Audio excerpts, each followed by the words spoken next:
Bueno, vamos a estudiar Hanukkah.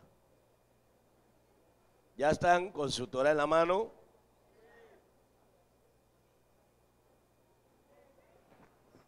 Yo les enseñaba la semana pasada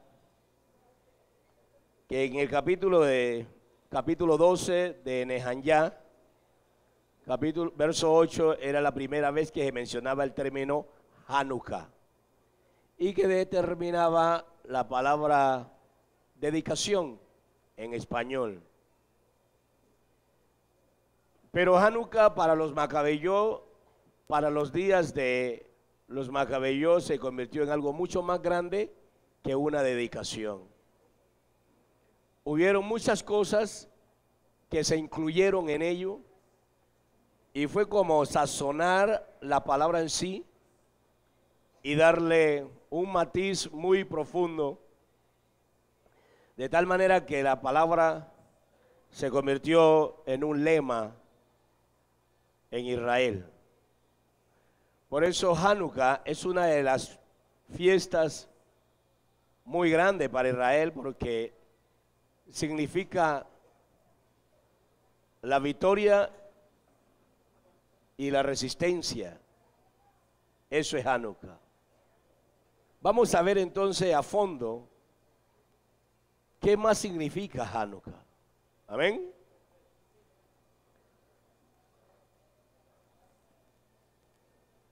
Esta fiesta se encuentra registrada en Segunda de Macabeyó, capítulo 10. Segunda de Macabeyó. Allí se encuentra la fiesta como tal, su reglamentación, su celebración y su declaración de perpetuidad. Porque esta fiesta se volvió perpetua. Ya lleva más de 2400 años y sigue intacta. Y es la fiesta que los israelíes en las naciones es la que más relevancia le dan, porque determina que en medio del conflicto y de la guerra ellos alcanzan siempre la victoria. Anoche decía un embajador de Israel que Israel no se puede dar el lujo de perder una guerra, que Israel siempre debe estar preparado para ganar todas las guerras, porque el día en que Israel pierda una guerra es derrotado. E Israel hasta aquí no ha perdido guerra, porque la guerra que ha perdido ha sido una gran victoria, porque siempre Hashem les enseña con ello para seguir más fuerte. Y allí en Macabeyó 10, 4 al 8 está la reglamentación de esta fiesta. Al estudiar la historia de esta fiesta, nos damos cuenta que Hanukkah no puede ser vista como una antigua versión de la lucha entre Israel y los árabes. Los Yehudim pelearon con los griegos por una independencia, no pelearon con los griegos por una independencia política. Hanukkah conmemora una lucha por la libertad religiosa. Tampoco pelearon con los griegos y con los romanos por una lucha por territorio, por territorios cargados de economía, de riquezas, de piedras preciosas o de petróleo. No han hecho esta clase de pelea ellos, porque allí en su tierra se halla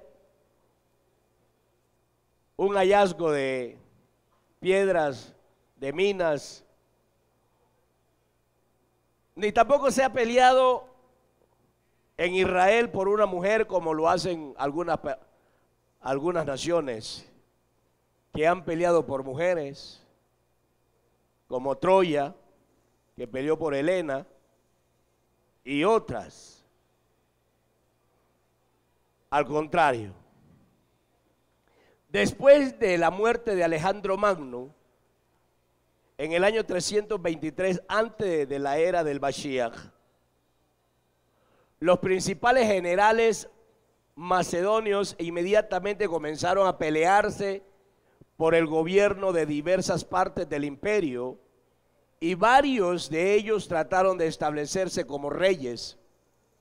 Se fueron 3 dinastías principales: la de Ptolomeo en Egipto, la de Seleuco en Asia y la de Antíoco Epífanes en Macedonia y Grecia. La Seleucida fue una dinastía siria fundada por Seleuco I y Nicanor, quien gobernó entre el año 303 y 281 antes del Mashiach. Algunos años más tarde gobernó entre el 223 y el 187 antes del Mashiach Antíoco III el Megas, o sea, el Grande. Él conquistó la tierra de Israel y la anexó a su imperio. Antíoco IV, llamado Epífanes, rey de Siria, entre 175 y 164 antes del Mashiach, intentó helenizar o paganizar Eretz Israel. Para darles una idea de la naturaleza de Antíoco, él agregó el título a su nombre de Epífanes, que significa Elohim hizo manifestación. En otras palabras, Antíoco no solo pensaba que él era un regalo de Elohim para los hombres, sino que pensaba que él era Elohim.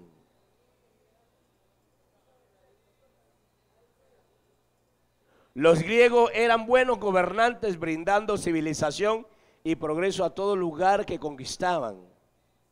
La cultura griega se expandió bajo el disfraz de iluminismo. Aquí comienzan los Illuminatis. Ellos eran ecuménicos y tolerantes. Toda religión encontraba un lugar en su religión. Y eran muy buenos para eso, lo que hace hoy la Iglesia Católica. Ellos tratan de acoger a todas las religiones, pero más tonto el que se deja absorber por ellos. Porque eso es parte de los Illuminatis, alcanzarlos a todos para establecer el nuevo orden. Ellos no intentaban interferir con el servicio religioso de la población local. Siempre que llegaban allí, se adaptaban a esa forma religiosa. Los griegos estaban más que contentos en incluir a todos los dioses posibles dentro de su panteón.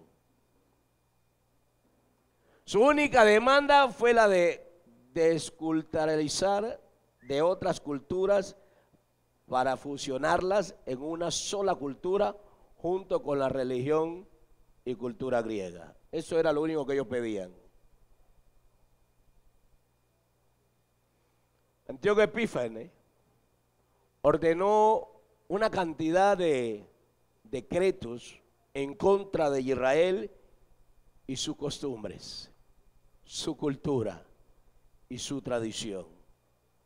Porque aquí no podemos hablar de religión. Israel no es una religión.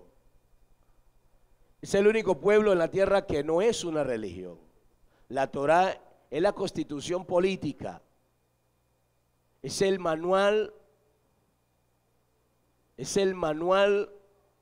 de vida de las instituciones educativas. Es el manual de vida de las empresas. Es el manual de vida de las familias. Es el manual de vida de la corte. Eso es la Torá para ellos. Por lo tanto, no es una religión. Pero cuando las naciones comenzaron a extraer la Torá y meterlas en su cultura, ellas se convirtieron en religión. Se convirtieron en cosas que le permitían a ellos manipular a los oyentes con ese documento que para Israel era el catálogo de vida. Era el decálogo de salvación, de convivencia. Los griegos defendían la supremacía y la primacía del humano. Ellos decían que ellos podían crear a Elohim. El judaísmo dice que Elohim es el que puede crear al humano. O sea, son dos posiciones totalmente contrarias. Pero para subir de estatus en la religión griega, había que hacer parte de ciertas cosas que se hacían: el deporte y la filosofía. Eran los dos pilares económicos de la nación: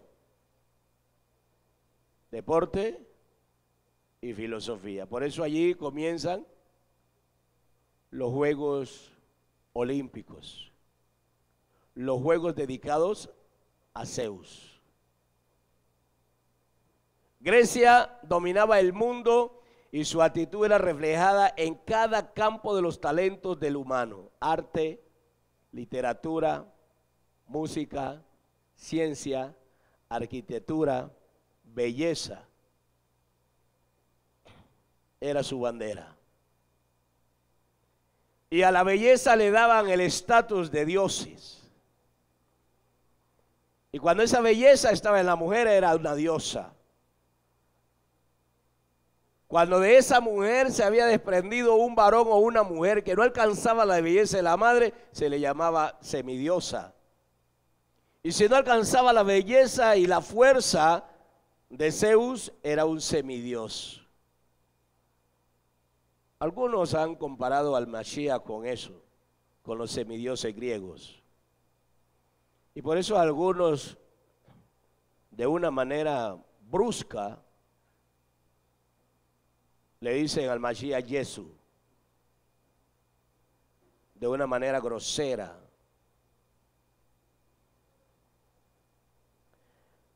Aristóteles y Platón cambiaron la visión filosófica y mediante eso moldearon la civilización occidental.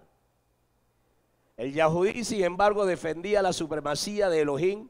La grandeza del hombre es participar en la creación como un socio de Elohim. Su grandeza es mirar a Elohim como una autoridad moral más elevada, algo más grandioso que los dictámenes de su propia conciencia moral. Eso defendía y defiende Israel. Para Israel, Elohim no es un ser supremo. Para Israel, Elohim no es un mendigo que anda pidiendo limosna. Para Israel, Elohim es un socio en su economía, en su hogar, en su familia, en todo su círculo.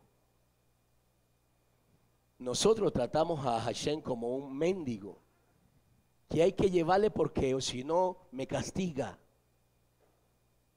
¿no? Y entonces te ves como obligado a darle. Y cuando tienes que darle, no lo haces. Israel lo tiene en Hashem como el socio. ¿Cuánto da Israel en Maser? ¿El 5? ¿El 4? ¿El 3? ¿El 2? ¿El 1%? O según la tasa de interés que ponga el Banco de la República, así lo califican. Ellos dan el 30, el 40, el 60. Dice la Escritura que el padre de Miriam No daba el 10, el 20, 30. Daba el 70% de las ganancias suyas. Los rebaños de él repartía una parte a los pobres, otra parte le daba a los que servían a la Vallí, otra parte a los que estaban en un lugar especial en la Vallí, como el Cohen Gadol, y con una parte comía él. Y Jehoiaquín fue grandemente prosperado por Hashem, porque Hashem hacía que siempre produjera. El macer que llevó nuestro padre Jacob para elevarlo a Hashem y puso a su hijo para que lo reciba, no fue 20 cabezas de ganado, fueron miles y miles de cabezas de ganado. Cuando Leví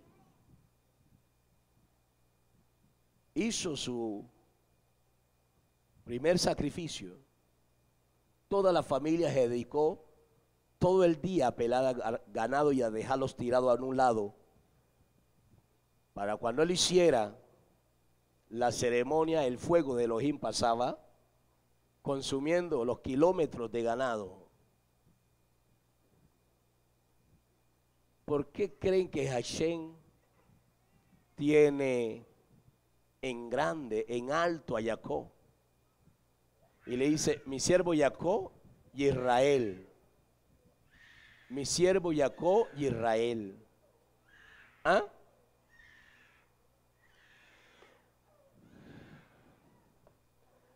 Para el Yahudí es contrario al griego, que creen que el Dios de ellos es hecho por el humano y labrado por el humano, tallado por el humano conforme a la imagen y semejanza y conforme a la invención de su mente. Para Israel, el ser humano es conforme a la semejanza y a la figura de Hashem.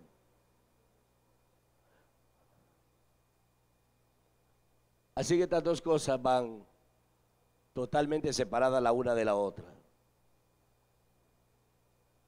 Los griegos determinaron decretos contra los Yahudí y estaban decididos a imponer su dominio cultural y convencer a los Yehudín de la superioridad del pensamiento griego. Su táctica, prohibir cosas claves de la observancia yahudí. Y es lo que han hecho todas las naciones, las cruzadas cristianas, la Santa Inquisición, el holocausto nazi. Y en cada guerra que se hace en una nación, comienzan entre reinos y terminan con los israelíes. Así de fácil. Las cinco específicas áreas en que los griegos basaron su opresión fueron: el estudio de la Torá, lo prohibieron. Prohibieron la observancia del Shabbat. Prohibieron la Brit Milá a los bebés. La pureza del matrimonio y la anulación del calendario. Fueron los 5 decretos que sacaron para que Israel pudiera asimilarse a ellos.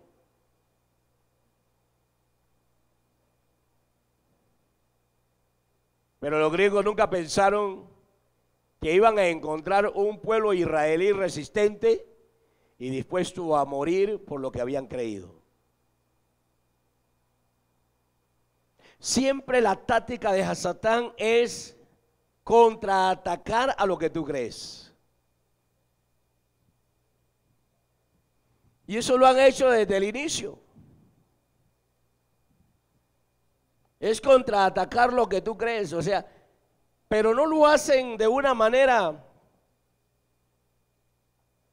drástica, porque saben que el judío sale huyendo, sino que les van dando prebenda, les van buscando la manera fácil para que ellos entren. Si ellos no entran fácilmente, entonces termina con la muerte, que es donde siempre ha terminado. A los israelíes desde los días de Daniel se les declaró el pueblo del libro. Cuando leemos el libro de Daniel, lo perseguían a Daniel y a sus amigos porque ellos tenían un libro. Porque adoraban a un Elohim que su libro decía, a un Elohim diferente al Elohim de Nebuchadnezzar. ¿Cuál era el Elohim de Nebuchadnezzar? Bel. La Torá es nuestro libro de instrucciones para la vida y es el impulso de inspiración para nuestra Jodma nacional. Como escribe el Ra Emanuel, la historia demuestra que en el momento en que el estudio de la Torá es abandonado, la asimilación de los Yehudim a los de las naciones que los circundan hace su entrada. Por eso es que yo no le puedo creer a un varón que diga, me voy para mi casa, no me quiero congregar, yo adoro a Hashem en mi casa, porque termina asimilado. ¿Hacia dónde? Hacia el paganismo. Nunca va a seguir hacia la Torá, porque la Torá defiende sus propios principios. Y está establecido en la Torá que Israel es un pueblo pero unido. Que cuando el pueblo de Israel se divide, se destruye solo. Y entonces Elohim se levanta y los deja solos. ¿Sí? Elohim no está para ayudar dos facciones. El Elohim que nosotros conocemos no es el Elohim de chuzos, de tiendas, de negocios. El Elohim de un altar para Israel, que eran 12 naciones.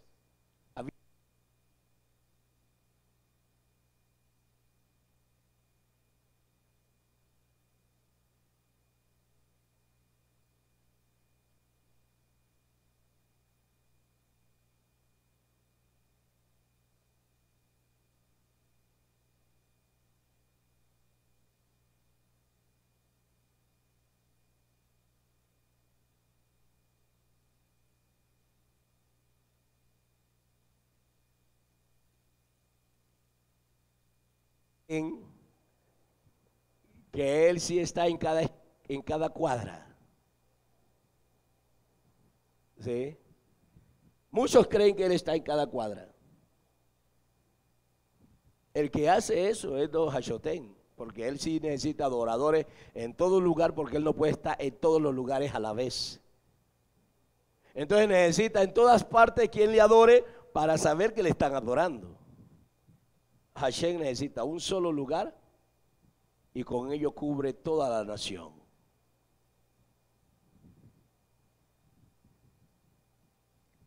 ¿Qué es lo único que pide Hashem? Que cada levá le adore donde está, pero que en su Shabbat y en su fiesta se acerque al lugar que él ha escogido. Entonces él te mira en cada lugar donde está, no importa en qué parte de la ciudad estés, él te mira allí. Hashem no te puede mirar así. Él tiene que mandar Shedim para poderte encontrar. Así de fácil. Y el pecado, la maldad tuya, es la única lumbrera que él encuentra dentro de ti.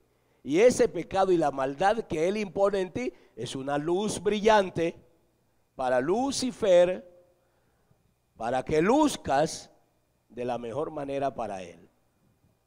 Sucio y hediondo. Porque la maldad y el pecado hace que tú luzcas sucio y hediondo. Y como a él le gusta el estiércol, y detrás de él andan las moscas que son sus shedim, se siente bien contigo. Y tú te vas a sentir muy bien con él. Vas a sentir hasta que tienes nuevas fuerzas, hasta que las cosas las vas a ver mucho mejor que donde estabas alabando a Hashem. ¿Por qué? Porque Hashem te va a demostrar que él vale la pena adorarlo.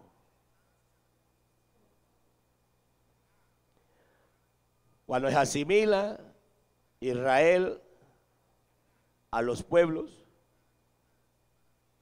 sin excepción toda la comunidad yahudí en la historia en la que enseña y el estudio de la Torá no fueron prioridad. Gradualmente desapareció de la escena. Si nosotros miramos el libro de Shoftim, de los jueces, y los libros de los reyes, miramos cómo se descarriaban y Hashem se alejaba de ellos completamente. El libro de los jueces o Shoftim y el libro de los reyes, conocido también como Malahim, los Melehim, allí está determinado cómo y qué sucedía cuando el pueblo decaía. Se iban alejando hasta que quedaban lejos de Hashem. Ahora bien,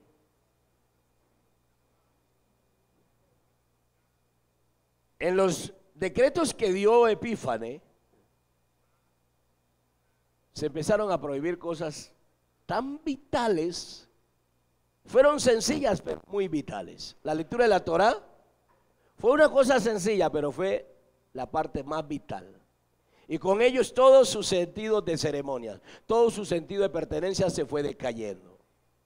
Es por eso que no es sorprendente que el estudio de la Torá es algo tan central para nosotros. Es la primera bendición de un recién nacido.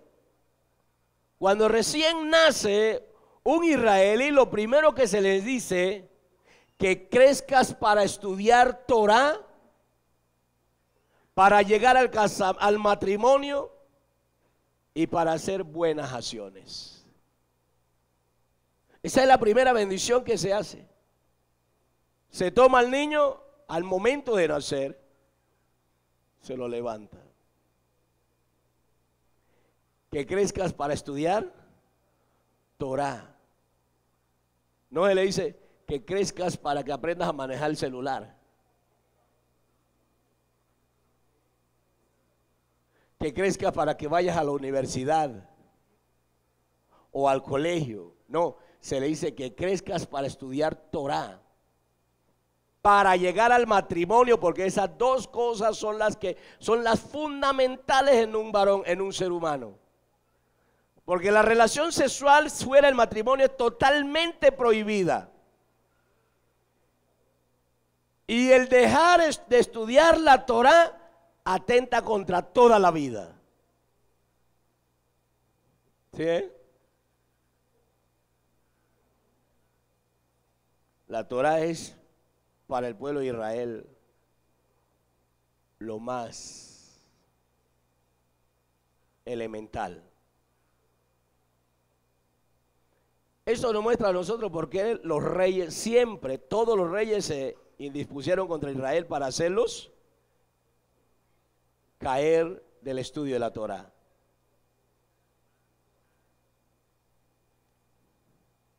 La observancia del Shabbat y Rosh Hodesh, que son las dos fiestas, la una es semanal y la otra es mensual. La una se celebra para despedir la semana y para tomar la otra, eso es Shabbat. Y la otra se celebra para despedir el mes y recibir el otro. La palabra mes es Hodesh, pero en Israel y en la Brit Hadashah siempre se encuentra Rosh Hodesh, cabeza de mes,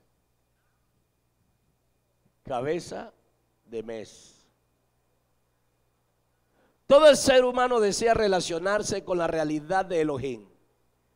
Desea estar cerca del Shaddai, que nos da cada aspecto de nuestra existencia. Todo ser humano, hasta el ateo. Hasta el ateo que dice que no cree en nada. En su interior lleva allá adentro ese grito que le dice: no te creas que no te voy a llamar a cuenta. Porque todo el ser humano tiene el Nishma Hayim que le puso Hashem. el aliento de vida que está presionándolo a reconocer a quien se lo dio. Y el ateo es el ser más arrogante, orgulloso y prepotente. Porque por no reconocer lo que internamente le dice que reconozca, él lo niega. Y el hecho de negarlo es que reconoce que hay alguien superior a él. ¿No? Por eso no hay ateo.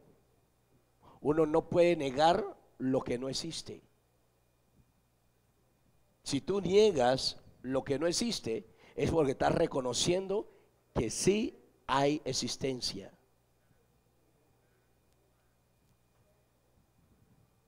Nosotros acostumbramos a decir, es que Elohim creó todo de la nada. Y esa es la gran mentira. Y la barrabasada más grande que decimos cuando lo hacemos con boca llena, se nos llena la boca, ni siquiera de saliva.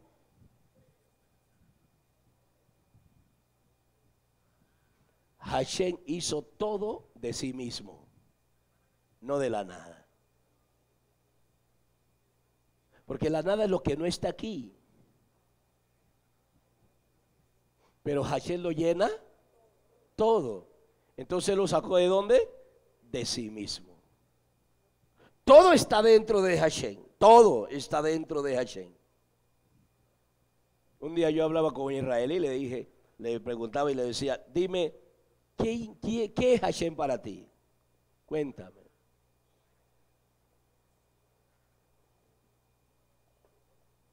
¿Qué es Hashem para ti? Y él me decía, ¿ves el universo? Date toda la vuelta, dar toda la vuelta. ¿Qué ves? Árboles, cosas, ríos, mares. Levantala para arriba la cabeza. ¿Qué ves allá arriba? Un firmamento azul sostiene el sol, la luna, las estrellas. Y para abajo, polvo, suelo, roca, todo, pues todo eso es Hashem. Todo eso es Hashem.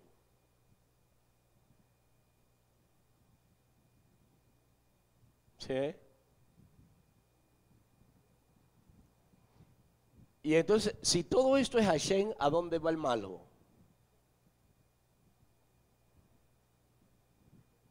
A un lugar que él le determinó, tinieblas.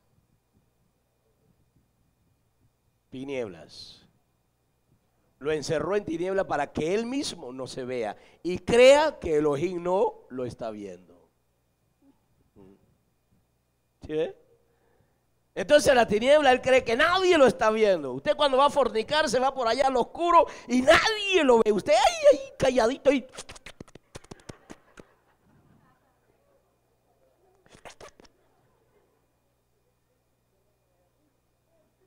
Pero Hashem está ahí, mirándote, dice, si supiera lo que estás haciendo.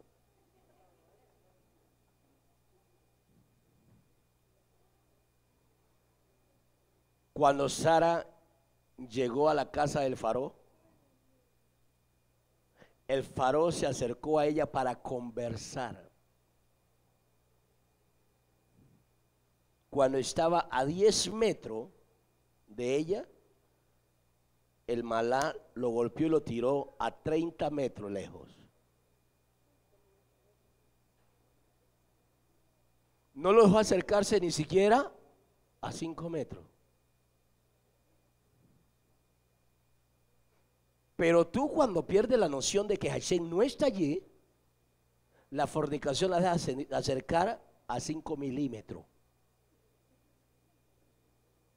¿No? Es tan cerca que te olvidas que Hashem existe. Entonces, para que se pueda acercar la fornicación hay que quitarse la ropa. ¿Sí o no? Porque el resto hace estorbo. Mucha pared, mucha pared. Hashem al faraón a los 10 metros le rompió, perdóneme la palabra, a mi esposa no le gusta que yo la diga, le rompió la jeta.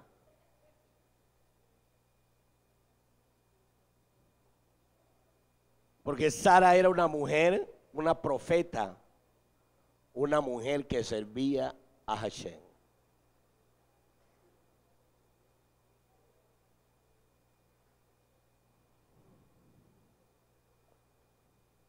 La misma de no trabajar en Shabbat nos demuestra que nosotros nos abstenemos de hacer trabajos creativos en función de reobtener claridad y entender sobre quién es el verdadero creador. Para eso es que Él nos dice, deténgase de hacer trabajos duros, fuertes, creativos. Si tú eres carpintero, no haga más carpintería esta semana, este día, porque quiero mostrarle que yo soy el mejor carpintero. Si eres albañil, yo soy el mejor albañil. Y lo que seas tú. A través de las generaciones, una prueba fehaciente de que un individuo o familia seguirá siendo una parte vibrante del pueblo yahudí es su compromiso con la observancia del Shabbat. ¿Quiere ser parte de Israel? Observe Shabbat. ¿Cómo vas a celebrarlo? Como dice la Torá. No vas a celebrarlo como dice Israel, sino como dice la Torá. Hay un dicho famoso en Israel que dice, más de lo que el Yahudí cuida el Shabbat cuida de él. Y este elemento clave de la vida yahudí es que los griegos estaban determinados a eliminar. Yahshua el Adabar, él es la Torah. Y está hablando de que su ejército luche con su Dabar, con la Torá, pues solo de esta manera seremos reconocidos como el ejército de Elohim vivo, el ejército del martillo en las manos del Adón. Seremos martillos que derribarán las fortalezas del enemigo. No es esa guerra que usted se va cuando estaba en el otro lado del río. Y los que todavía están en el otro lado del río piensan que hay que hacer guerra espiritual. Y que la guerra espiritual es fuera y fuera y con todo el garnate grite y grite y fuera, aleluya, aleluya, aleluya, fuera, fuera, sal, fuera, ahora te ato, te encadeno, te amarro, te vete. No, eso no es guerra, no es guerra. La guerra es cumplir los mandatos. Es cumplir la Torah, observar el Shabbat, observar la fiesta, observar Rojo Deis. Eso es guerra.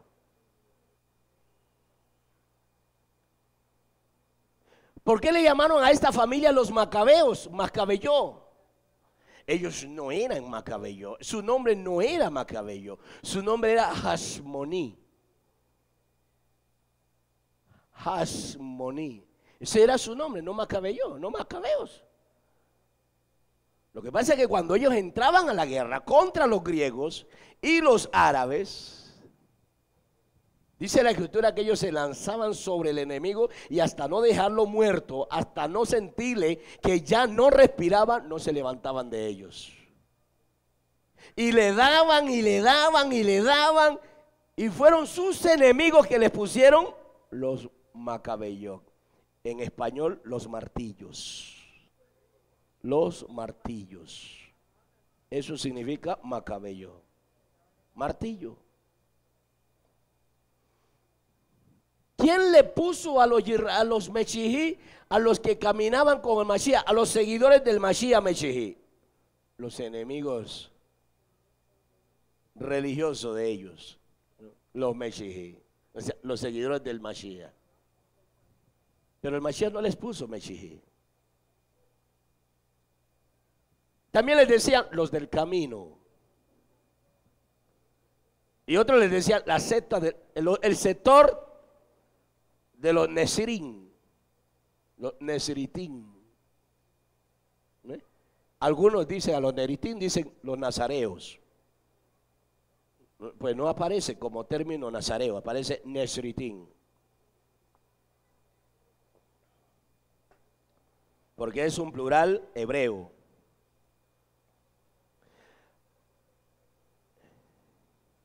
Y ellos tenían un lema. Siempre que se encontraban con sus enemigos, ellos gritaban su lema. En sus escudos habían escrito el lema: Mi camoja Bael y Adonai. En los escudos de los macabeos, ahí estaba escrita esa palabra: Mi camoja Bael y Adonai. ¿Qué quiere decir? ¿Quién es como tú, Adonai? ¿Quién es como tú? Mi camoja Bael y Adonai. ¿Quién es como él? Nadie. Esta frase le recordaba continuamente la alianza que tenían con Elohim. Y de esta forma nadie podía resistirlo. Allá en Tejilín, capítulo 44, 3 al 5. Tejilín, conocido como los Salmos. En español la traducción correcta es canciones. Canciones de alabanza. Dice: porque no fue su espada la que conquistó la Eres, ni fue su brazo el que les dio la victoria. Fue tu brazo, la mano derecha, fue la claridad de tu rostro, porque tú los amabas. Solo tú eres mi Melé y mi Elohim. Decreta las victorias de Jacob. Por ti derrotamos a nuestros enemigos. En tu nombre aplastamos a nuestros agresores. No es la mano, no es la victoria de los israelíes, es la victoria de Hashem. No es la estrategia de los israelíes, es la estrategia de Hashem. Por eso nadie puede resistir a Israel cuando anda derecho y va a una guerra. Nadie. Nadie. Hashem mismo viene a pelear por ellos. Nos lo ha demostrado en nuestras épocas. No hablemos de los tiempos de nuestros padres, porque Hashem hizo grandes cosas con ellos. Hablemos de nuestro tiempo. Hace 3 años, el grupo Hamas lanzaba 5,000 misiles diarios contra Israel desde la Franja de Gaza. Semanalmente tenían que entrar 3 buques cargados de misiles y los lanzaban contra Israel y ni uno explotaba dentro de Israel.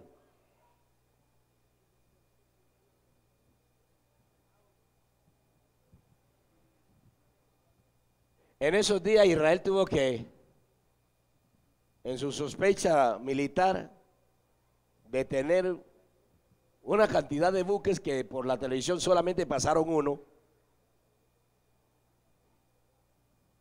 que iban las bodegas. No estoy hablando de barcos de 1 a 2 toneladas, estoy hablando de barcos de 400 toneladas llenas de misiles.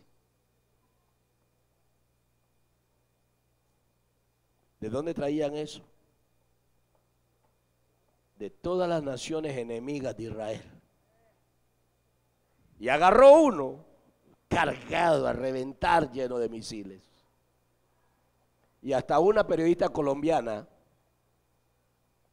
hablando sandeces de Israel, que porque habían atacado un buque lleno de alimentos para los que estaban aguantando hambre.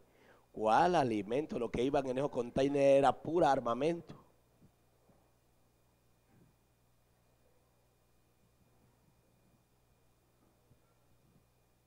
Una periodista internacional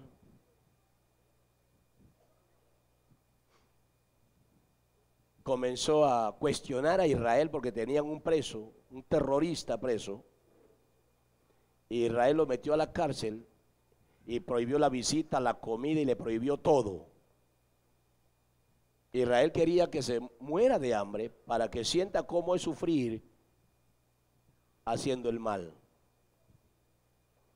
Y entonces esta periodista empezó a cuestionar a Israel y el ministro le manda a decir: no hay problema, señora periodista.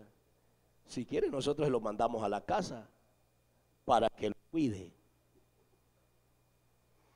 Y de esta manera cumplimos sus deseos. Estamos dispuestos a mandárselo a la casa. Pero solamente le vamos a decir algo de lo que él hace. Él no tiene compasión con las mujeres. Las viola y les mete el cuchillo desde la vagina hasta la garganta.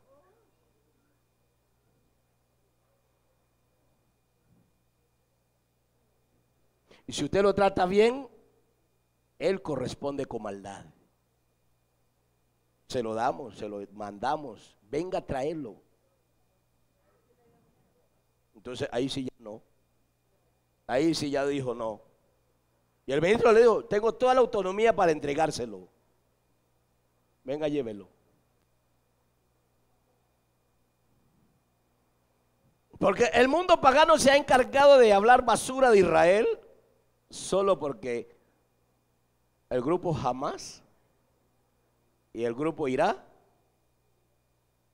dicen que Israel es malo, porque el resto de los musulmanes no dicen eso. Son muy amigos y son hermanos, trabajan juntos y viven en medio de ellos. Combatiremos contra la profanación del Mishkan.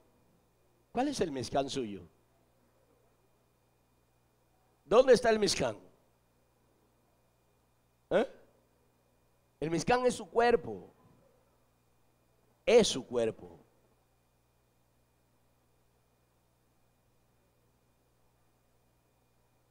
¿Cómo está nuestro Mishkan? Sus puertas están trancadas o rumbrosas. ¿Están limpias o profanadas?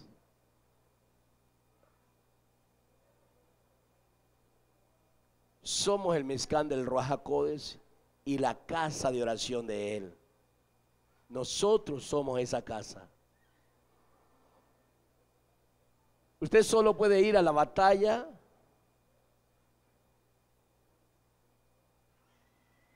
si Aarón y Hur están al frente de su Mishkan.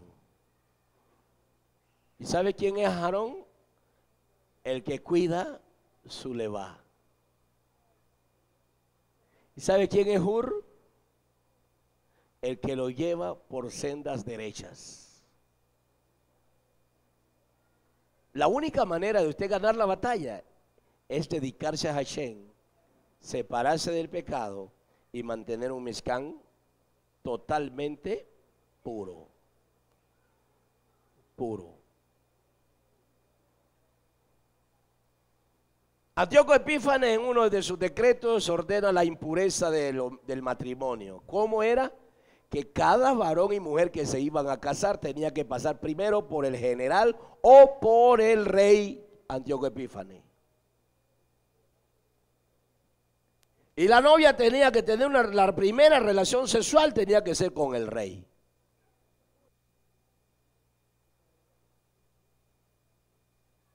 Entonces a los israelíes no les quedó más que dejar de casarse durante ese año. Les prohibió el Shabbat, les tocó hacer el Shabbat en oscuridad, en silencio, en cuevas. En una ocasión se metieron a una cueva para celebrar el Shabbat y los griegos se dieron de cuenta que ellos estaban celebrando el Shabbat y fueron y prendieron fuego en la entrada de la cueva y los acabaron a todos.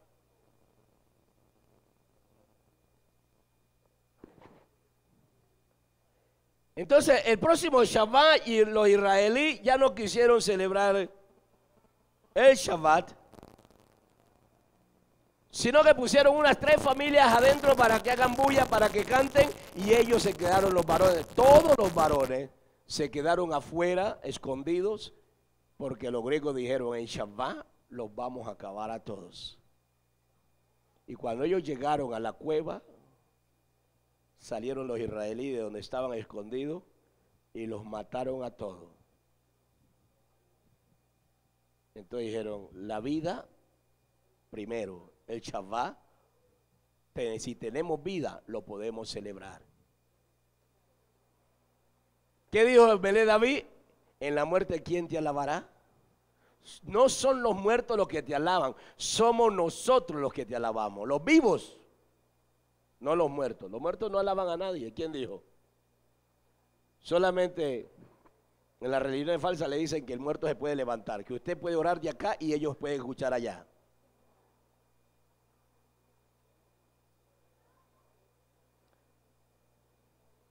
Significado de Hanukkah. Un año más tarde, en conmemoración del milagro, los sabios del Sanedrín instituyeron la fiesta de Hanukkah en el calendario. ¿Por qué estos días se llaman Hanukkah? Pues Hanukkah, la palabra hebrea Hanu significa descansaron. Hanu, descansaron. Y el valor numérico de las letras, porque cada letra en hebreo es un número, y uno de los problemas de los que no tienen la capacidad de distinguir entre la gematría y la numerología es que entran a la numerología y dejan la gematría sin usarla. El hebreo usa la gematría para encontrar el significado escondido en una palabra, cómo Hashem está hablando y qué está revelando en él a fin de que tú puedas cumplir bien. Pero la numerología se llena de agüeros y de ilusiones al encontrar el número de la letra, y ahí se llena, mejor dicho, se vuelve grande. Y el valor numérico de las letras Kaf, Hanukkah, Kaf es 20 y Hei es 5. La suma de K es 25. Por eso, Hanukkah se celebra el 25.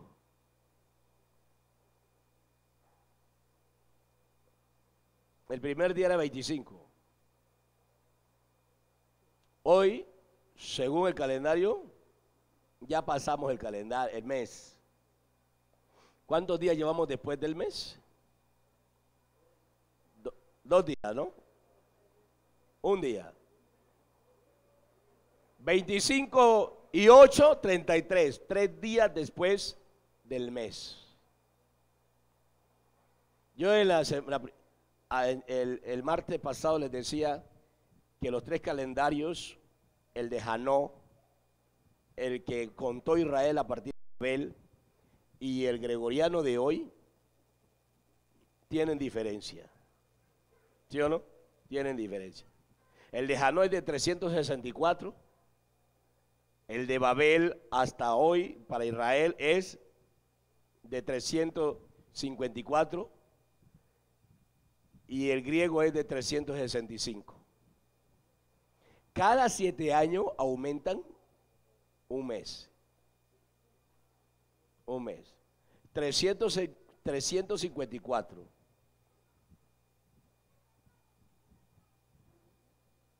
Siete años. En cada 7 años aumentan un mes. Que terminan siendo los 364 del conteo de Hanoch. ¿Sí? para que al gregoriano le caiga bien y le funcione el 365, el día que aumentaron. Entonces tienen que aumentar cada año o quitar o aumentar un día. Por eso el que nació el 29 de febrero no cumple año, sino cada vez que este mes es bisiesto. Cada 4 años cumple año, porque si no, porque no, ese día no llega, se lo quitan. Se lo quita ¿quién se lo quita? El conteo griego. No porque el día no esté allí, el día está allí.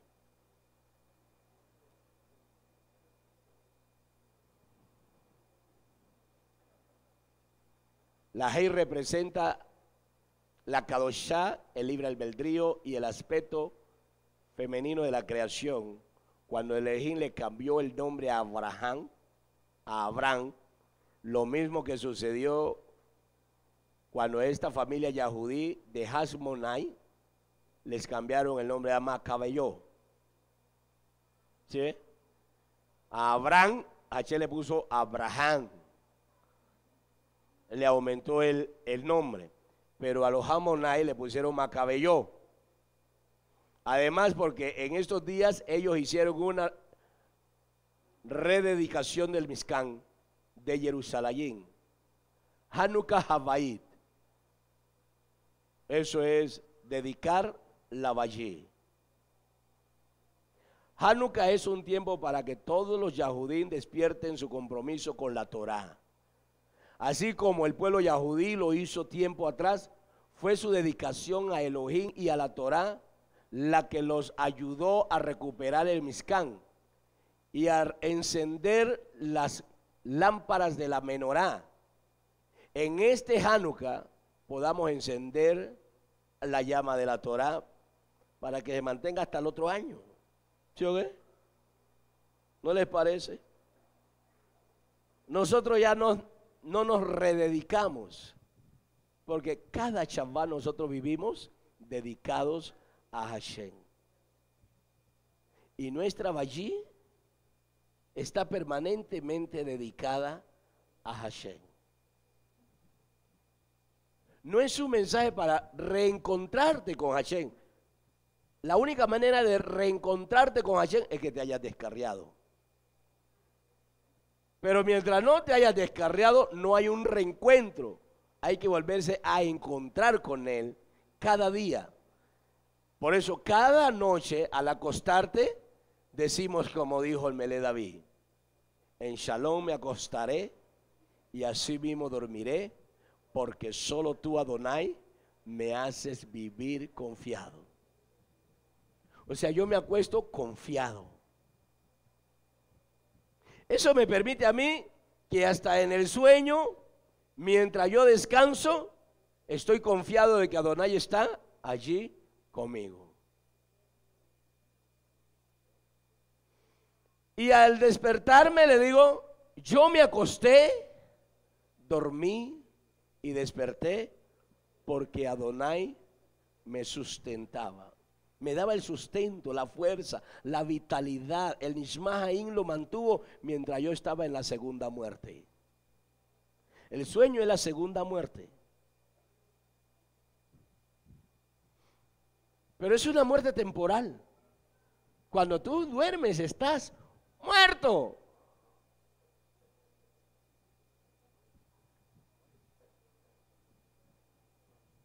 Una muerte temporal que te permite a ti volver a abrir los ojos y mirar la claridad. Hasmonai era el nombre de ellos, pues Hasmonai se convirtió para los israelíes un acróstico. Eso pasó con los Hasmonín. Bueno, yo no he encendido esta cosa y ustedes están esperándola, ¿sí o no? Vamos a ver ese acróstico de los Hasmoní, que nos permite a nosotros mirar y observar el nombre de esa familia. ¿Sí? El nombre de la familia Hasmoní también conocida como los Macabeyó. Y ahí está, veremos que salga.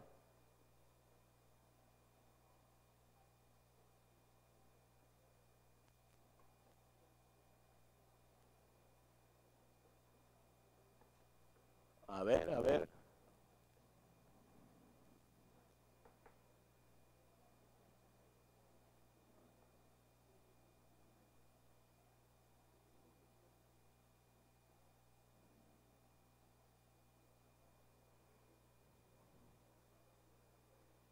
Hasmonai. Ese era el nombre de la familia.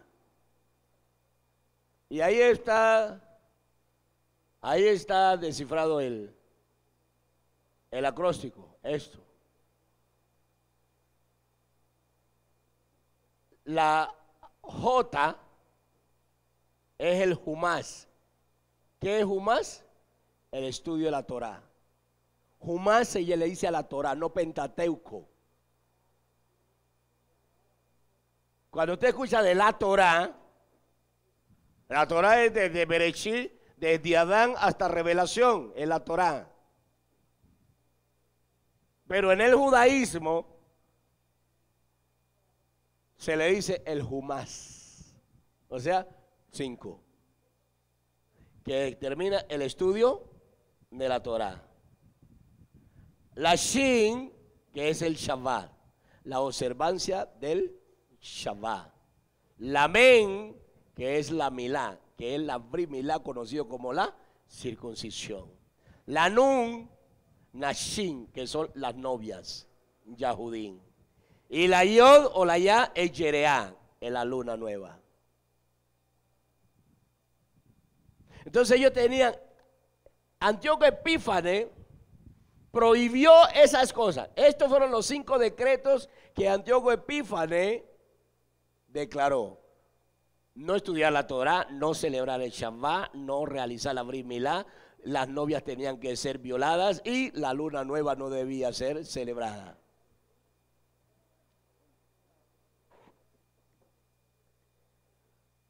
Cuando Yahudá y Matillahu Hasmoní oyeron eso, ellos hicieron la resistencia. Los Hasmoní también es, cuando uno habla de los Hasmoní, habla de la resistencia, de alguien que resiste, que dice estoy dispuesto a morir, pero esto no se dejará de practicar en Israel. ¿Sí? Y entonces se dieron los 5 decretos y los Hasmoní dijeron, nuestro nombre tiene la resistencia y el poder para eliminar y romper los decretos del rey.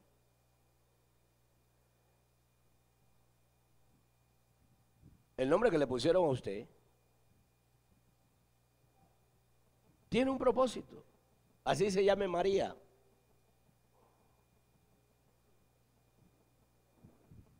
Porque usted tiene que actuar en contra aún de lo que dice su nombre. Su nombre tiene un propósito, su vida tiene un propósito. En algunos casos el nombre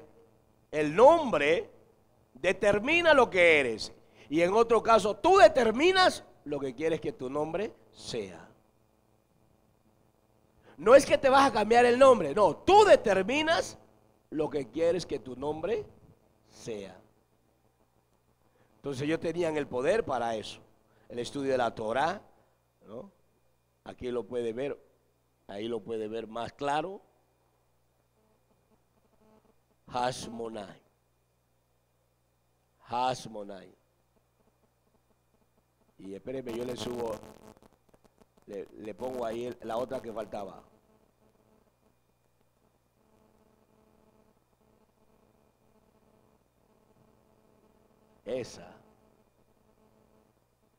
Esa partecita es Israel. Los israelíes tenían el poder para destruir, para eliminar todo ese principio. La Yerá, que es la Yerá Israel, Yerá Israel. Israel celebra la luna nueva.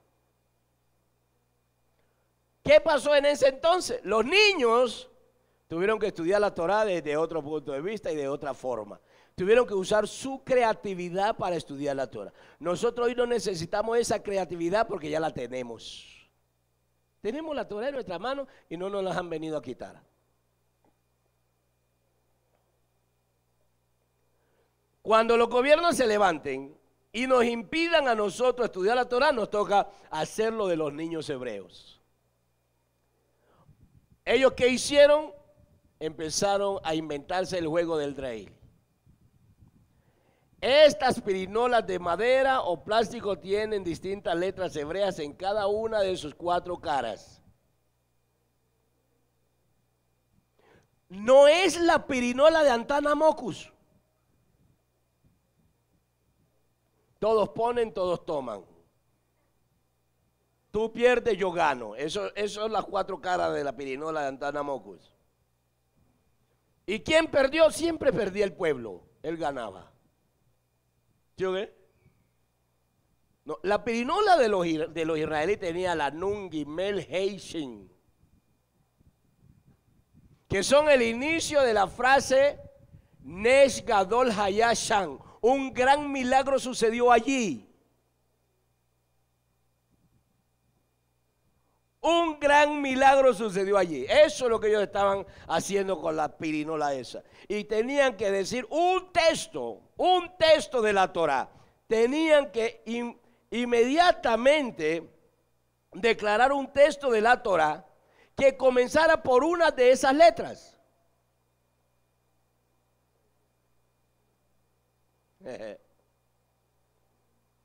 Por eso, la mayoría de los Tejilín, Habacú y otros sefirot de la Torá tienen esas letras. La misma Torá, la parte de los 10 mandatos, conocidos como los 10 mandamientos, para que me entiendan más claro, están determinados con esas letras. Vamos a ir a uno.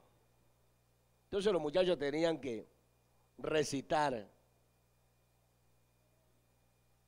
Si ellos agarraban el Tejilín 119 para jugar el braille, ¿qué hacían? Mire, ¿usted se acuerda que en su Biblia aparecen esas letricas en la Reina Valera? ¿Sí o no? Aparece esta letrica.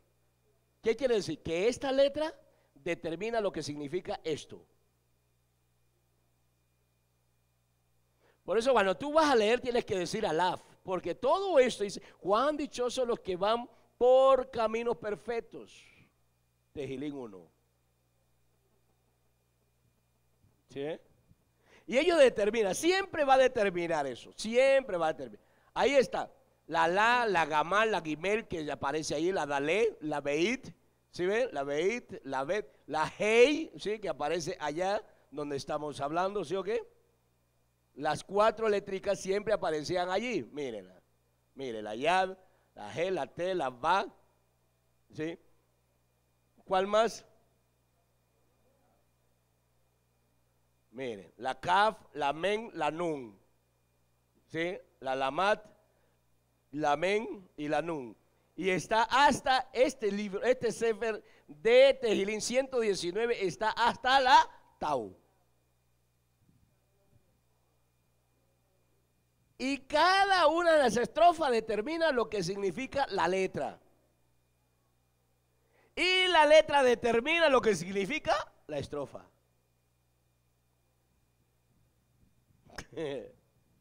Eso es tremendo, ¿sí o no? ¿Sí? Entonces, así que cuando ellos iban a jugar, ¿qué hacían? Recitaban la Torá. Por eso a ellos se les convirtió, en esos días la Torá para ellos era oral. Y ya no tenían Torá porque se las habían prohibido, se las habían quitado, pero la tenían aquí. Los padres se la repetían a sus hijos porque ese es el mandato. Y todo eso ha sucedido para ver si Israel practica el misbá que dice: y estas palabras que yo te mando hoy las repetirás a tus hijos, estando en casa, en el camino y en el trabajo. Y todo esto Hashem lo permite precisamente para eso. ¿Qué más hacían los niños ese día? ¿Qué más se inventaron en ese tiempo? Inventaron la famosa rayuela. Rayuela, ¿es que no? Sí, esa rayuela que cogen.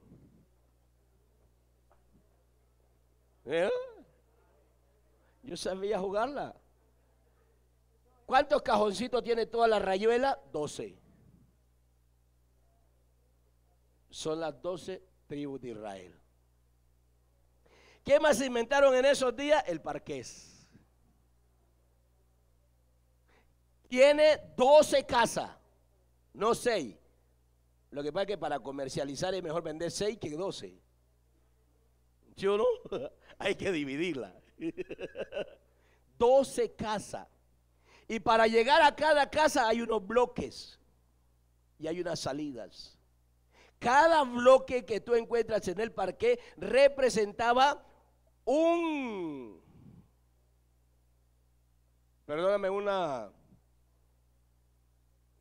retén del ejército griego, romano. Allí, de barrio en barrio, de calle en calle, había un retén que no le permitía a los hebreos salir con Torá y cumplir la Torá que se había impuesto.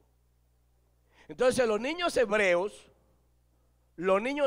para pasar con rollos internos, tenían que mirar que los soldados estén durmiéndose. O otros niños tenían que distraer al soldado mientras el que llevaba el rollo adentro pasaba a las escondidas. Son los famosos bloques del parqués.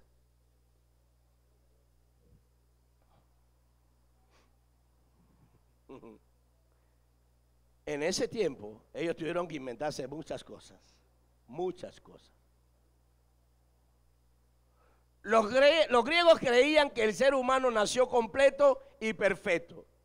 Es por eso que ellos glorifican al cuerpo, por ejemplo, con estatuas desnudas y eventos atléticos desnudos. Los yahudí, por el otro lado, creen que el mundo es en algunos aspectos imperfecto y que fuimos traídos a la tierra en función de asociarnos con Elohim y traer la perfección al mundo. En resumen, esta es nuestra misión nacional y la responsabilidad de cada yahudí. Uno de los mismos más importantes del judaísmo es la Brit Milá, la circuncisión. Cuando Elohim hizo el pacto eterno con Abraham y sus descendientes, el símbolo de esta unión fue la ¿qué? La Brit Milá. ¿Qué es Brit Milá? Brit, pacto, Milá, obediencia. El pacto de obediencia. Yo te ordeno hoy mis mandatos y tú los obedecerás.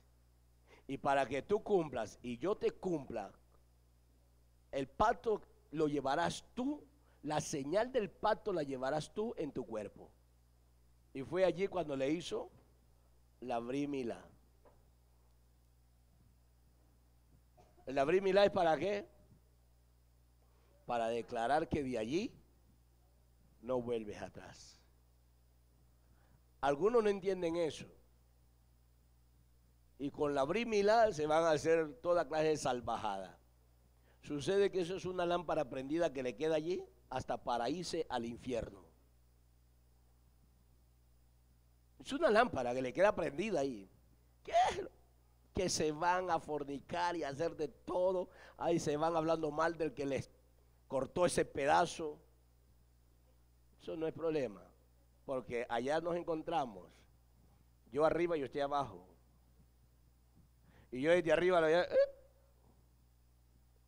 el mío sigue alumbrando en la eternidad y el suyo en las llamas de fuego. Y esos pactos que usted declaró ese día son los que van a ser su propio gusano. esos gusanos que van a estar allí es la Torá, no es otra cosa, es la Torá. ¿Sí? Así que mis hermanos, miren, ¿por qué creen que Antíoco Epífanes prohibió Rojo Days? Porque era una fiesta permanente que Israel celebraba todos los meses, estaba celebrando Rojo Days. Y eran las fiestas más visibles. En un año eran 12 fiestas. 12 veces que se reunían. Mientras que las otras fiestas las prohibió, pero no eran tan fuertes, porque en un año nomás la celebraban una vez. Pero Shabbat eran 52 veces. Y Rojo Days 12 veces. ¿Cuántas veces celebramos Shabbat nosotros aquí en el año? 52 veces. Y Rojo Days 12 veces. Y a esa fiesta que le tienen envidia, porque ninguna nación tiene esas fiestas, solo Israel. ¿Sí ve? Para tener fiestas parecidas inventaron el día de la madre, el día del padre, el día del niño, el día del perro, el día de la perra, el día del gato, el día de la gata, el día de todo, ¿no?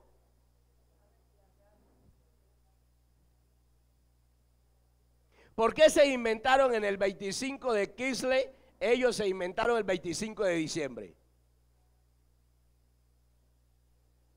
El 25 de diciembre impusieron las Saturnalias. Sí, las Saturnalias. La adoración al dios Ra, el nacimiento del dios Ra y el nacimiento del dios Zeus. El nacimiento entre los romanos, el nacimiento de Saturno. Por eso llaman las Saturnalias. ¿Sí? 25 de Kislev no es igual a diciembre. Pero diciembre, que viene del griego 10, pues el día 10, el mes 10 es el mismo Kislev. ¿Ve? Por eso llama diciembre, que es 10. No es 12, es 10. Septiembre es 7. Séptimo. Septiembre, Tishri en el hebreo es Shevi, séptimo. Septiembre. Octubre es octavo. Por eso es octubre, octavo. Noviembre es 9. Por eso es noviembre. Y diciembre es 10, que es Kislev. ¿Sí ve? Asheri. Asheri, 10. Ay. Por más que quisieron meternos todo, no pudieron. Nos metieron a enero, que es el dios de las dos caras. Ahí sí nos lo metieron. A nosotros en estos países, ahí estamos con enero. Mañana viene enero. El dios de las dos caras, el de la cara sucia y el de la cara limpia. ¿Sí? Atrás de la cara sucia y adelante la cara limpia. Por eso se hace una celebración. Al comenzar ese mes, se hace una celebración que es la famosa, la quema del año viejo, o sea, de la cara vieja, de la cara sucia. Y para que usted me entienda bien, ese día la nación entera de Roma, ese día se levantaban en la madrugada a las 12 de la noche a hacer el famoso devocional. Y el término devocional es adoración al dios Januari. Ese devocional que usted hacía en la iglesia cristiana. Yo nunca pude hacer esa cosa cuando estuve en el cristianismo. El devocional. Nunca lo pude hacer. Siempre he amanecido dormido.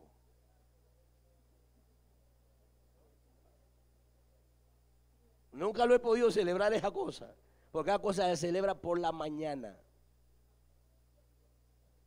¿Cómo lo celebraban los romanos? De las 12 de la noche al amanecer, el devocional. Todos los años. De ahí viene el famoso devocional que usted celebraba en la Alianza Cristiana. Y los reyes de los devocionales son los cristianos evangélicos. Se lo quitaron a la Iglesia Católica. ¿Sí?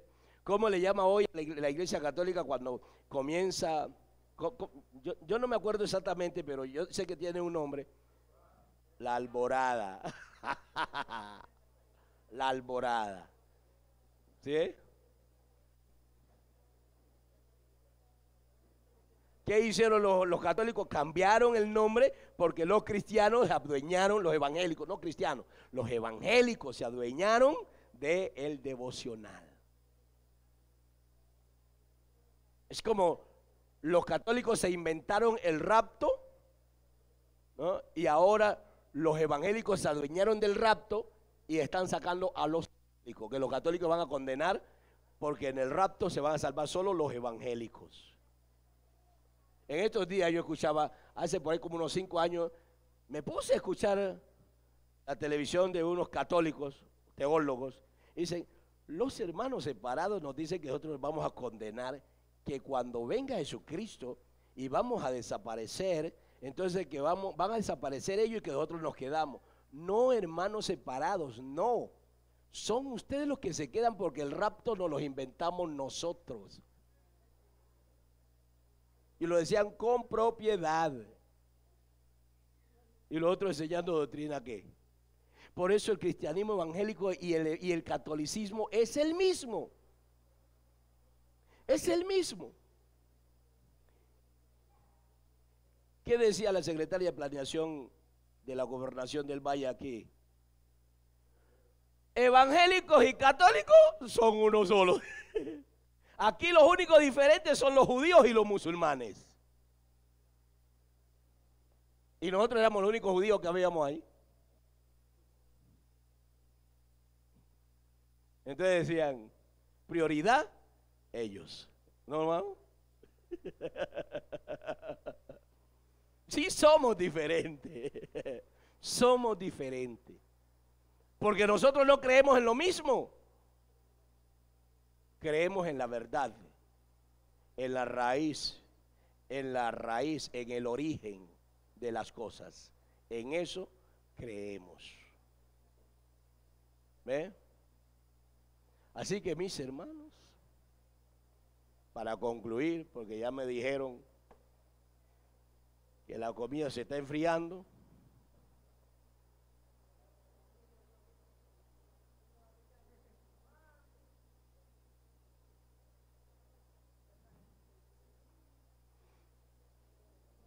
Las fiestas, la Brit Milá, los matrimonios, el Bar Mitzvah, las celebraciones israelí, todas son fiestas que le permiten al creyente entrar más a la Torá. Pero desde el año 1099 ha habido una persecución desenfrenada contra el judaísmo en las naciones y ha sido impresionante. Al atardecer del 7 de junio del año 1099, los cruzados acamparon a la vista de las murallas de la ciudad de Jerusalén, que se hallaba bajo el control egipcio. El 15 de julio, aquellos la tomaron por asalto y masacraron a casi todos sus habitantes. ¿Quiénes? Los cruzados. ¿Ustedes no han visto que los cruzados se visten de blanco y llevan aquí una cruz roja? A eso se le llama cruzada cristiana. ¿Cuántos pertenecieron a la iglesia cruzada cristiana? No hay ni uno aquí bajo esa maldición. Hoy esa maldición la representa una iglesia evangélica. Cruzada cristiana, los bárbaros. La conquista de Siria y Israel llevada a cabo por los selyúcidas islámicos alarmó a los cristianos de Occidente. Otros invasores turcos también penetraron profundamente en el igualmente cristiano imperio romano, bizantino, y se sometieron entre ellos, griegos, sirios y armenios, a esa soberanía. Tras la conclusión de las cruzadas cristianas, la respuesta del papado a estos sucesos fue proclamar la segunda cruzada a finales del año 1145. Otra vez allá. La nueva convocatoria atrajo a numerosos expedicionarios, entre los cuales se destacaron el rey de Francia, Luis VII, y el emperador Sacro Imperio Romano Germánico, Conrado III.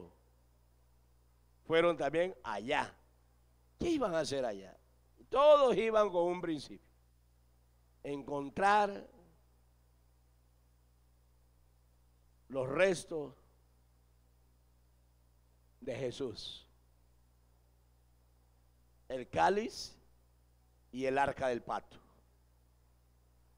Y por esas cosas es que ellos se han ido en guerra contra Israel para ver si los encuentran.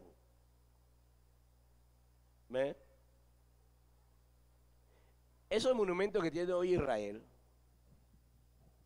que está marcada la tumba de Abraham, la tumba de David, todas las tumbas, todo eso fue pisoteado y fue destruido por estos romanos, griegos y por los árabes.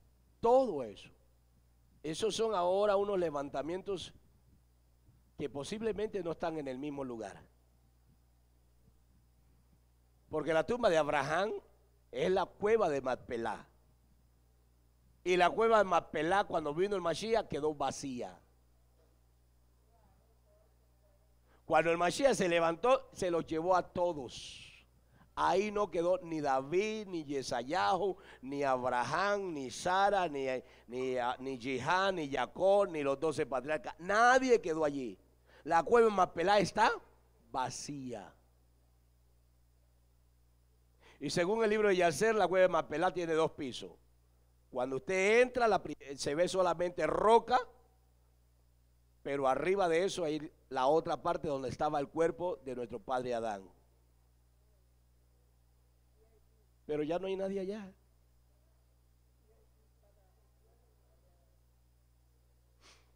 Y Mashiach mandó a pisotear todo eso. Él dijo: esta nación será una nación para chacales. Y así quedó. Desde ese periodo, de 1148, hasta el 1204, que hubieron tantos conflictos y guerras que destruyeron, mire, desalojaron completamente a los israelíes, completamente. Y para repoblar la nación fueron a traer musulmanes, árabes y españoles. Por eso es que después, en el año 1600, Gran Bretaña le colocó el nombre Palestina, para que se cumpla lo dicho en el Tejilín. Borremos el nombre de Israel, que ni siquiera su nombre vuelva a ser recordado. Y desde ese entonces hasta el siglo pasado dejó de llamarse Palestina. Y ahora está mitad a mitad, Israel y Palestina.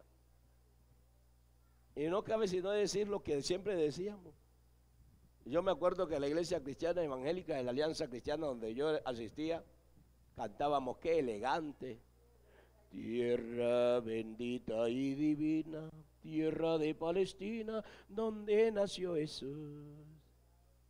Ahí no nació Yeshua.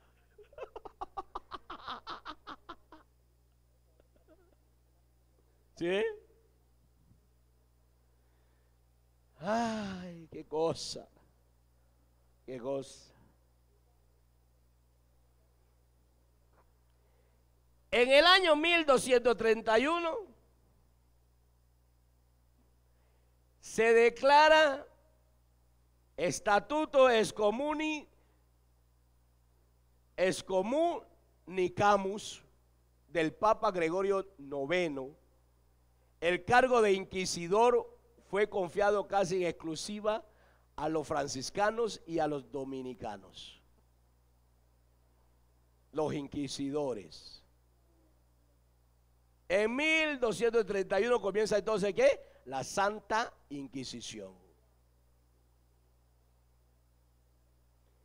Y en el año 1483 aparece el gran teólogo reformador de la Iglesia Católica, Martín Lutero. Reformó a la Iglesia Católica y la dividió, haciendo la Iglesia luterana, desglosándose de la Iglesia romana. Y así, y así, y así, y así. Hasta que en el año 1933 aparece en Alemania un señor llamado Adolfo y comienza el holocausto nazi, muerte a los israelíes.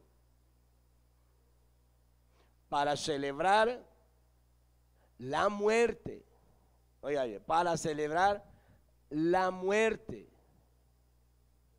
de Martín Lutero,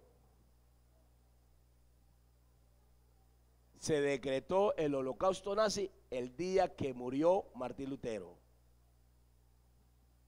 La noche de cristal. Ese día se quemaron 99 sinagogas en Alemania. Con sus participantes adentro. Día de Shabbat. Para honrar a Martín Lutero. La Iglesia Cristiana Evangélica, que dice, Martín Lutero es el padre fundador de la Iglesia. El padre de la Reforma, el papá. ¿Usted sabe las maldiciones que tiene? Por eso es que la ceguera no te deja levantar la cabeza y aún llegas aquí y vuelves a bajarla. Por eso el judaísmo dice, este pueblo está bajo maldición, las puertas de nuestra sinagoga no están para ellos. Porque ellos creen, pero la maldición puede más que ellos y los vuelve a sacar. Pero al sacarlos nos hacen daño a nosotros.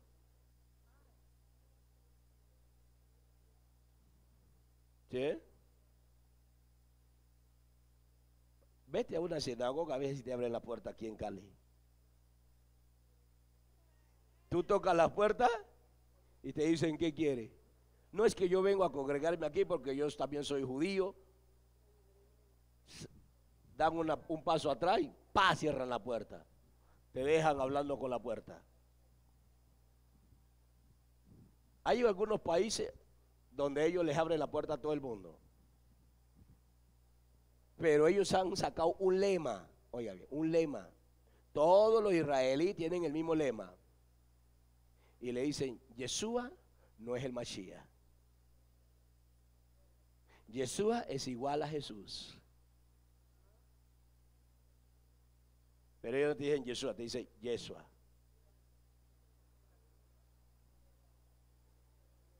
¿Para qué? Para que tú te confundas y quedes postrado. Y ellos se queden adorando a Yeshua solitos. ¿Sí? Porque ellos sí conocen, ellos saben quién es el Mashiach.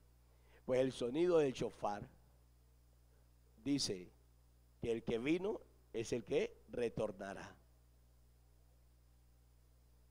Así de fácil. Así que mis hermanos, usted no puede celebrar con ellos. Nosotros ya salimos de allá. Ya no hay 25 de diciembre, hay 25 de Kislev. ¿Aló? para nosotros es el 25 de Kislev. Y el cierre de Hanukkah para nosotros es el año nuevo para ellos. Porque el nuestro comienza el 25 de Kislev y termina en el año nuevo, de ellos, ¿sí o qué? De ellos. Porque son 8 días. Pero ellos inventaron el 25 de diciembre y precisamente, miren que esta fiesta está terminando ¿qué? El 19 de diciembre. Y hay tiempo donde las constelaciones, el sol y la luna mueven el tiempo donde cae precisamente el 24. O esta fiesta, a ver, ¿qué día cae? El 7 de diciembre, las velitas. Esta fiesta se mueve, todas las fiestas hebreas se mueven en el tiempo, se mueven, porque lo de Hashem siempre está moviéndose. Hashem aún al tiempo le dio orden de moverse, al tiempo. Las fiestas se mueven, así como se mueve usted. Tienen vida, así como usted tiene un le que le palpita adentro, las fiestas tienen un levá que tienen vida y por eso ellas se están moviendo en el calendario y siempre están moviéndose. Las fiestas paganas siempre están muertas porque nacieron muertas y se dan en el mismo tiempo, Jueves Santo y Viernes Santo. 25 de diciembre, no importa, es 25 de diciembre. El día de San Pedro y San Pablo es el 6 de junio.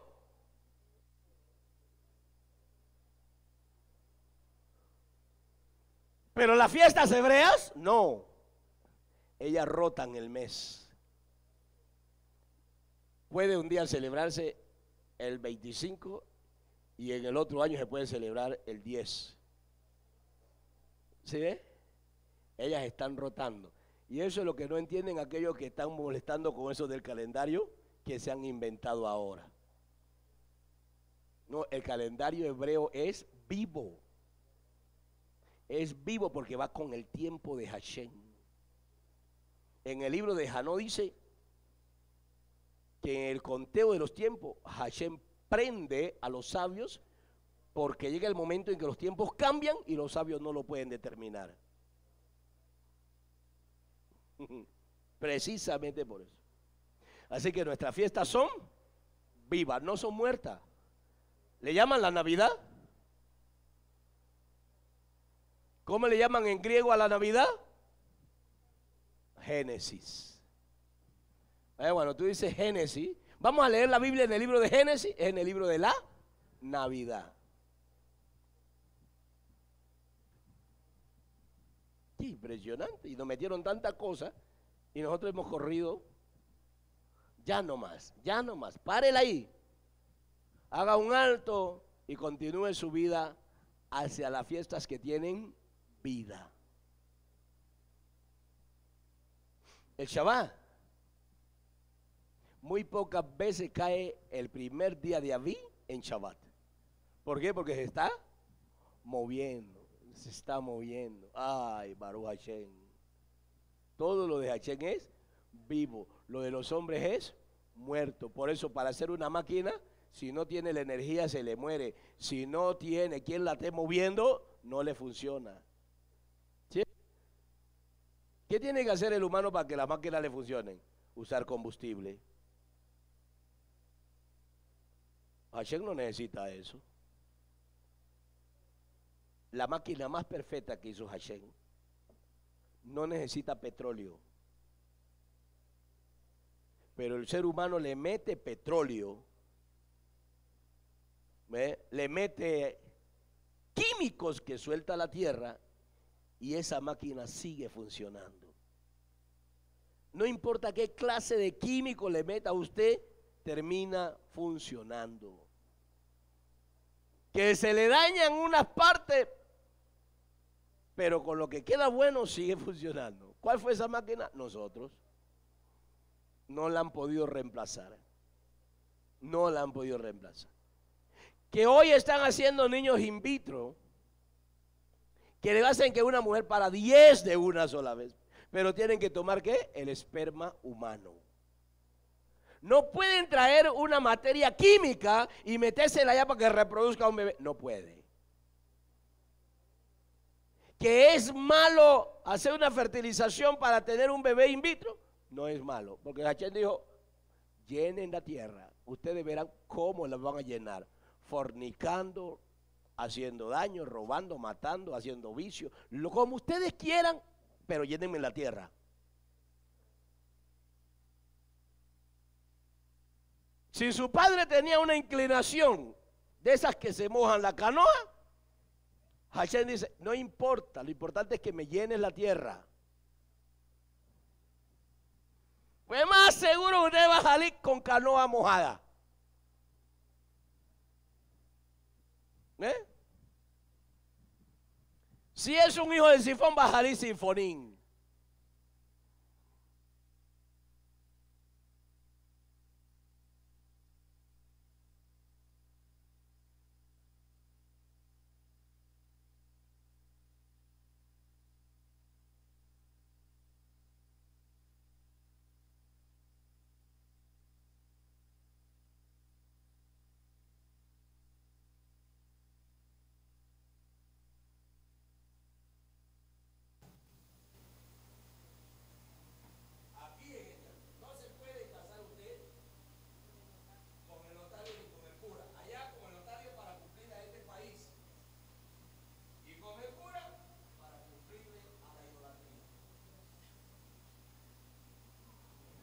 A la descendencia de su papá y su mamá. Que mi papá fue católico, entonces usted va y se casa católicamente. Los que se han casado aquí por la católica, les toca ir a la diócesis donde lo casaron, solicitar el registro de matrimonio y hacer una carta que se llama carta de apostasía y liberarse de esa maldición.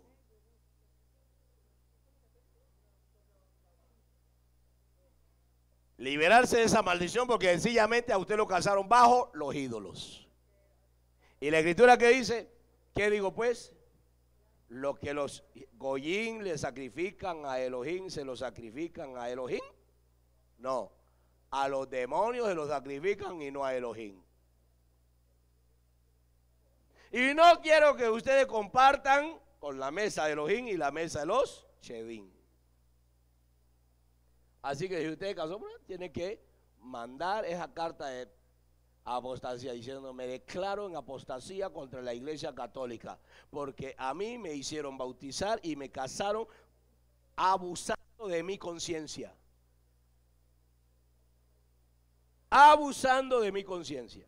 Para yo casarme me tocó renunciar a la iglesia católica porque mi papá y mi mamá me habían, ¿sabe qué habían hecho mi papá y mi mamá? Me bautizaron. Y el rabino antes de casarme me dijo, si no me tienes pruebas de que has renunciado a la iglesia católica, no te caso.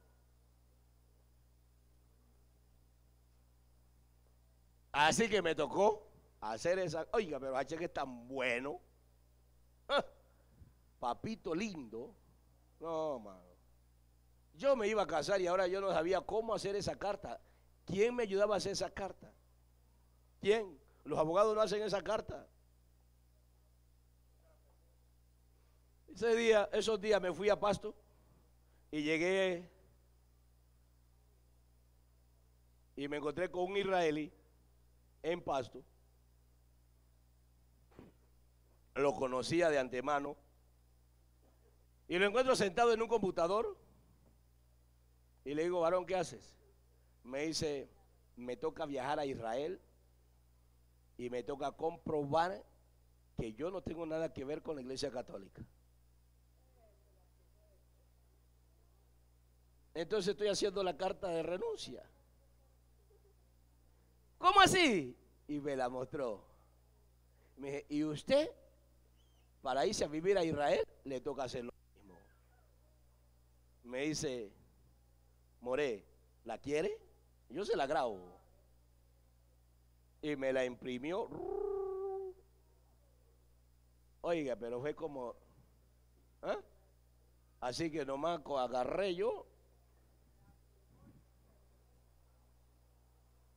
la pasé al computador, puse mi nombre, mi apellido y hay que mostrar en el listado de los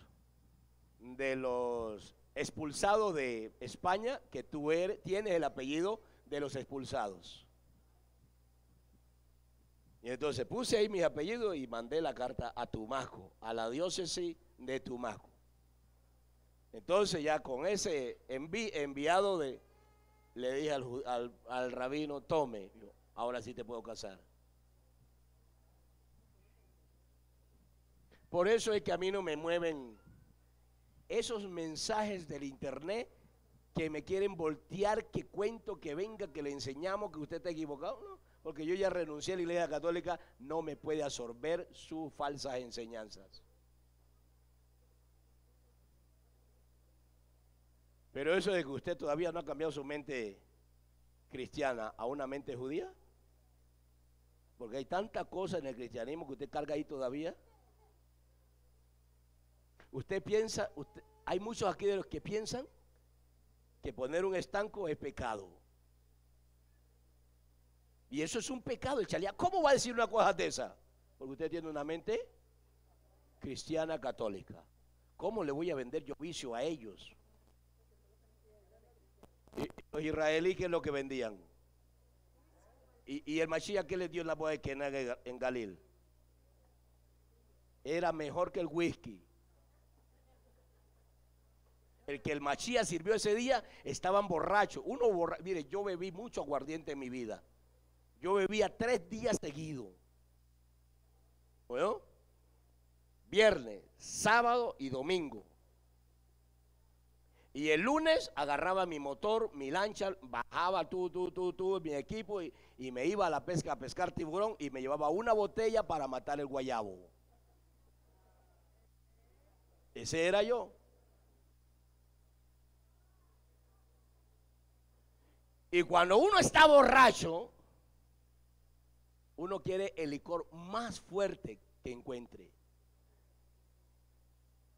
¿Bueno? Porque uno de los licores suavecitos, brandy, ron, ya ni lo siente aquí. Sabe alcohol, pero no le siente aquí. Y uno quiere algo que lo haga hacer. ¿Sí o no, hermano?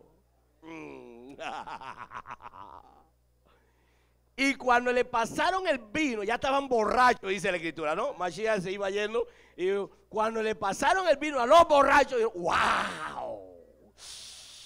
¿Por qué han dejado el mejor vino para lo último? Es que no era un jugo de uva. A mentalidad perversa que creen que era jugo de uva. ¿Eh? No, eso era sencillamente, en la Torá se le dice vino a toda calidad de bebida alcohólica.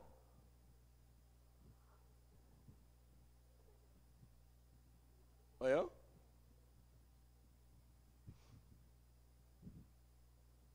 Algunos lo traducen sidra y algo otro piensa que la palabra sidra es cerveza.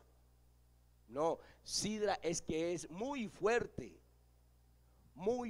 el alcohol. Y el Mashiach le dio algo muy fuerte. ¿Qué le dieron al Mashiach? De esa bebida muy fuerte, que algunos en la traducción han traducido ¿qué? Vinagre. Vinagre no es fuerte. Me dieron a beber en la palabra árabe, porque esa es una palabra árabe la que voy a pronunciar. Me dieron a beber alcohol. O alcohol. Eso es una palabra árabe, la palabra alcohol. Entonces, si esa palabra es árabe, la española ¿cuál es?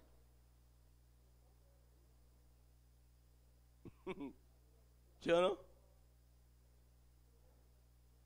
¿Cuál es la palabra en español? Agua ardiente.